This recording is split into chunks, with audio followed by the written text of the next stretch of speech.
एक मल्टीप्लेक्स का उद्घाटन किया। आइए देखते हैं कांग्रेस का इस बारे में क्या कहना है। रजनी जी, पहले आप श्रीनगर आई हैं और रेजोल्यूशन आपने पास किया। अभी आपसे जानना चाहेंगे जम्मू कश्मीर के हालात के मुताबिक एक यहाँ पे अभी गवर्नमेंट बड़े पैमाने पे कह रही है कि हमने जी फिल्म्स को प्रमोट करें, यहाँ पर्दे खुल रहे हैं, आज आइनॉक्स एक खुला। आप किस तरह देखती हैं?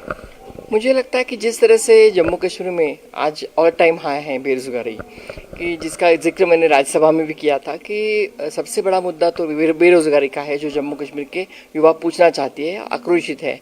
तो वो सबसे ज़्यादा जम्मू कश्मीर के प्रशासन ने ध्यान देना ज़रूरी है। न केवल यहाँ पे आफ्टर एब्रोगेशन ऑफ आर्टिकल 370 सिर्फ यहाँ पे मल्टीप्लेक्स खोलने से कुछ युवाओं को रोज़गार मिलने वाला नहीं है। सिर्फ ये पोर्ट्रे करने से या इसका बाजू रखने से कि हम यहाँ पे मल्टीप्लेक्स खोल रहे हैं, इसका मतलब ये नहीं कि यहाँ युवाओं को रोज़गार मिल रहे हैं। तो इस तरह से क्या साबित करना चाहते हैं? इस तरह से हम ये कर रहे हैं, वो कर रहे हैं, ऐसे करके लोगों को भ्रमित करना चाह रहे हैं। ये हमारा सीधा आरोप है। ये बंद कर दे और लोगों को रोज़गार दिलाने का कुछ काम करें।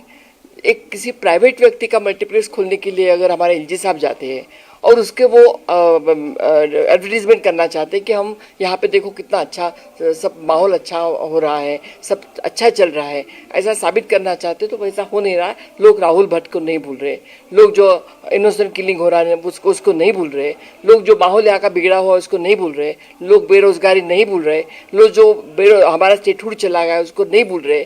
तो वो जो मुद्दे हैं उसको भटकाने के लिए अगर आप डाइवर्शन ऑफ द पॉइंट्स है उसको कर रहे हैं, वो लोगों को आप मुद्दों को भटकाने का काम मत करिए। वो मुद्दों भटकाने के से अच्छा है कि आप जो बेसिक मुद्दे हैं उसको कोर मुद्दों के ऊपर ध्यान दीजिए और यहाँ के लोगों को रोजगारी देने की, यहाँ के लोगों को